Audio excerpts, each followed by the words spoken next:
it's Michelle. So today we're going to be talking about your assets and the property and how it affects your possibility of refinancing your mortgage. I'm Michelle Fernandez, and I'm all about helping you balance it all while putting your fresh face forward.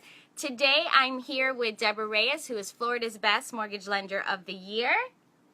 So welcome and thanks for joining us. She's here to answer all our questions about how our assets as well as the property affects our ability to refinance. So you're going to want to share this video with your friends, so go ahead and do that, and also click in the right hand corner and get the notifications for all the live videos to come, because we are going to do a series on purchasing a home. So if that's something in your plan for 2017, can you believe we're almost in 2017? Hello. So we got to start making a plan. If you notice, most of the stuff we've been talking about, whether you're doing a refinance or a purchase, you need to have a plan in place, all right? So that way you can get the home of your dreams and truly live the American dream. Okay, so let's get to it.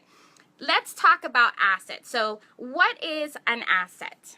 An asset is any monies that you have or equities that are not liquid, such as stocks or bonds, or monies or cash in checking, savings, money markets, or even retirement funds, IRAs, Roth IRAs, 401ks, pensions. Those are assets, liquid and non-liquid assets. Okay, so when they talk about reserves, what are, because that's a term that we use in the mortgage industry, so what are reserves? Reserves are monies that you will have left over after the transaction that you'll have in your liquid and non-liquid funds. And so those are monies left over. That doesn't mean that those reserves have to be secured by the new mortgage company. It just means how much money will you have left over in your savings account after the transaction is complete. So are they looking basically for a certain percentage of reserves? So like if God forbid I were to lose my job, would I have enough in reserves in order to pay the mortgage? Is that what they're looking for? Yeah, sometimes that's exactly what they're looking for. In a refinance, and we're talking about refinancing now, the reserves, we are always measuring the level of risk. In our previous videos, we talked about credit, on income and those things. So they're defining levels of risk. So if you're having a high loan to value, that means the loan amount versus the collateral, then and your credit scores might not be as high as you would like them to be, then they might want to look at, the lender, the underwriting guidelines, that you have several months, 6 months, 2 months, 12 months, 24 months of principal, interest, taxes, and insurance, your housing payment left after. Also, I might add that the reserve requirement is sometimes different when you're getting an investment property or refining an investment property, or even a jumbo loan. Remember, a jumbo loan is any loan amount of 417 or higher. So many times with the jumbo loans, they're looking for higher asset reserves.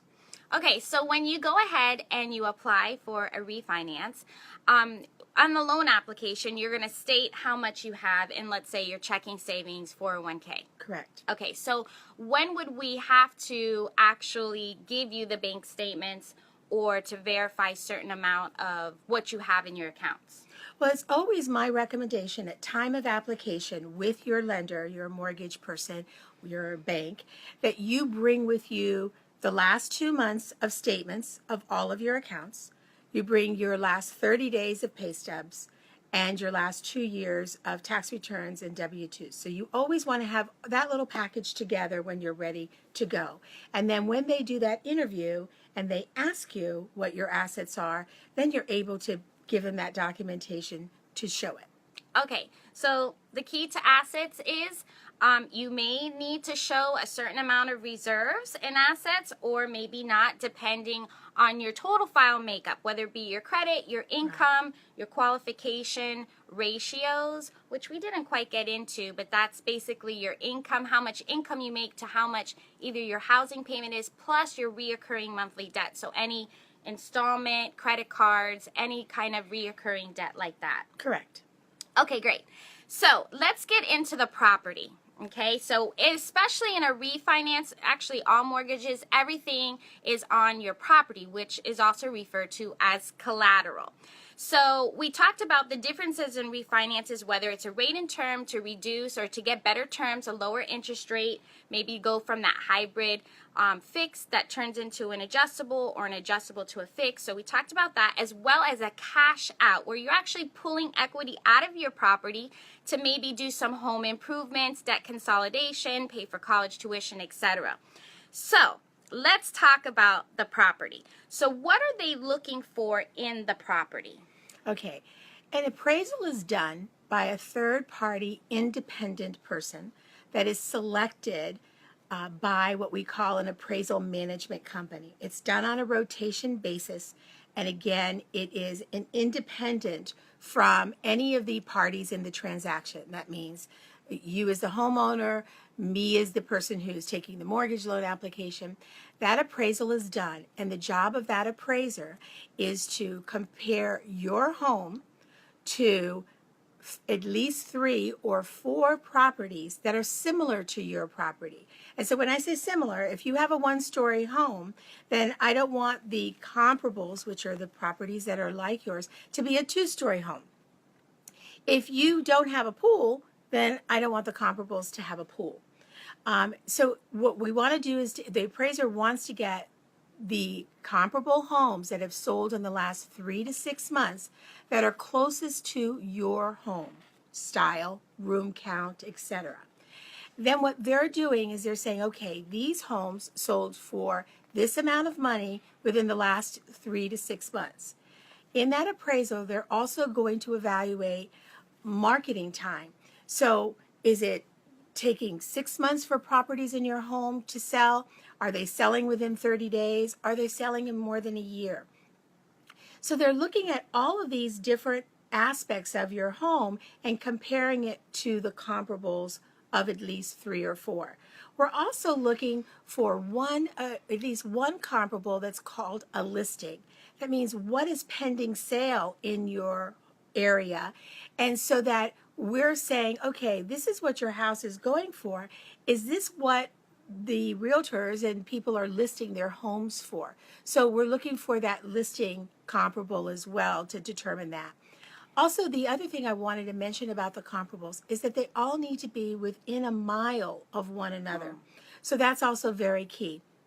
Now, there are some unique communities and or geographic areas, like the Florida Keys, that don't always have those 3 to 4 closed comps in the last 3 to 6 months that are within a mile. So then it's up to the appraiser to give us very detailed comments as to why he or she were or were not able to give us that true comparable meeting all of those guidelines. That makes sense, because I know for me, I live in an unincorporated Miami-Dade County, and all surrounding me are cities. So I have City South Miami, Coral Gables, things like that, West Miami. So we're like in this small little pocket. So really that's not comparable, let's say, to the city of Coral Gables. So even though I'm literally 2 blocks from Coral Gables, they would have to maybe go a little bit outside the mile to find something in Miami-Dade County. Also, with my lot size is bigger, so I see what you're saying. So the appraiser would have to make those adjustments. So let's talk about the status of your home. So we talked about pulling cash out for maybe possibility of home improvement. So what happens, and this is when the plan comes into place. Let's say I said, you know what, I want to redo my bathrooms, I want to redo the kitchen, and then when I get into it, I'm like, oh my gosh, this is costing me a lot more money than I thought. So would I be able to go to you in the middle of construction to do the refinance to pull out the cash to complete my project? Well, I think your first thing is the plan is really very important. And we all know, those of us who know people or who have been involved with any kind of reconstruction, is that we always want to budget a little bit more than whatever the estimates are. So to answer your question, if you're in the middle of construction, and let's define construction. Let's just say you tore your bathroom apart. And so now your bathroom, your toilet's out, the sink is out, the appraiser's going to go in to do the appraisal. What's going to happen? I have a non-functioning bathroom.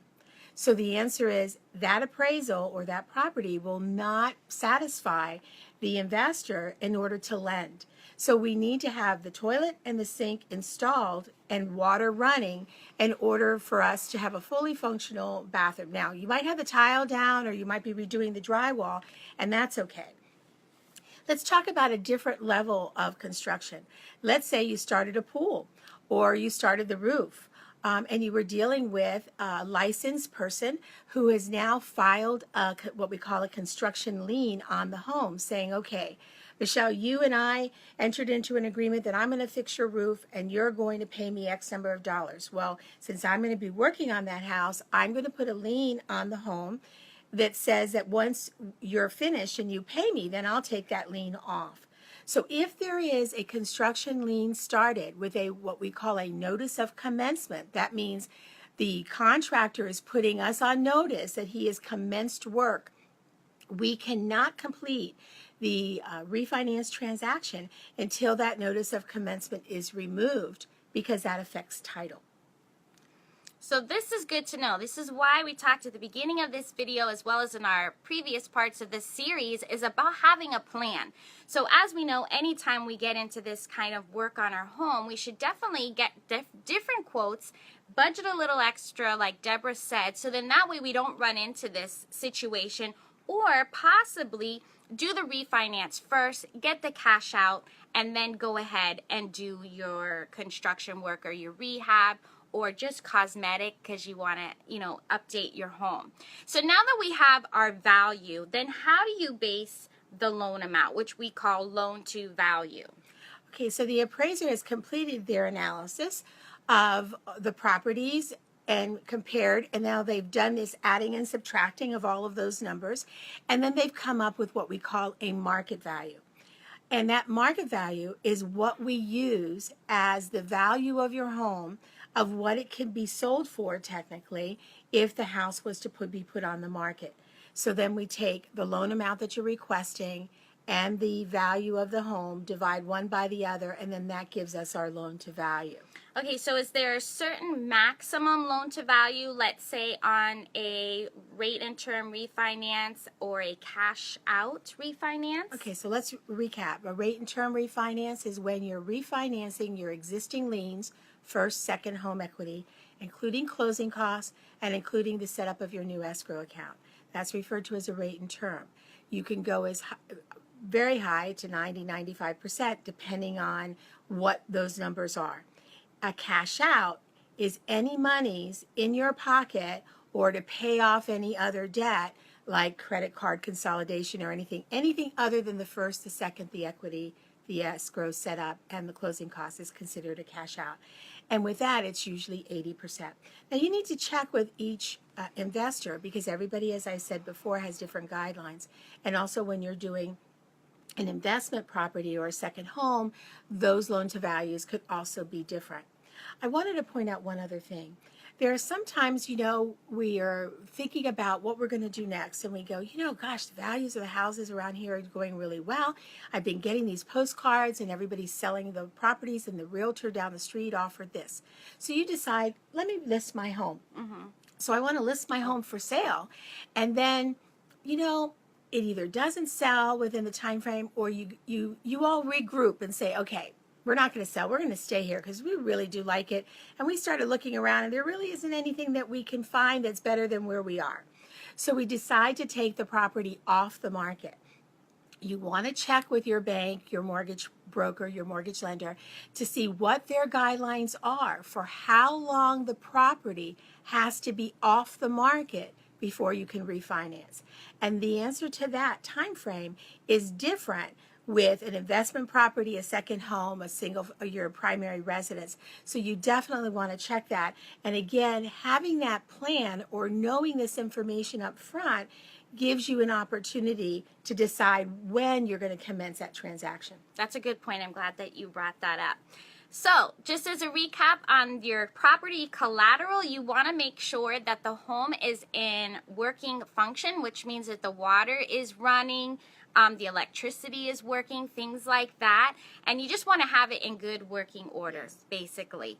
And then you want to look when you talk about the comparables, which are similar homes. So in your mind, you might be thinking, hey, the house down the street in my development sold for this, but maybe that house, it has more bedrooms, more baths, maybe a pool, maybe it's 2-story, your house is 1, so that's really not a comparable. So you need to make sure what you're looking at is comparable to your home. Okay, so I hope that you found this helpful. If you did, please share this video. We would love to spread the news, because it's always great to get better terms and lower payment to help you meet some other financial goals. Again, thank you, Deborah, for joining us. I encourage you to reach out to Deborah. I'm going to put her her message for Facebook in the comments below. So you can send her a private message. You can also message me and I'll forward it along to Deborah.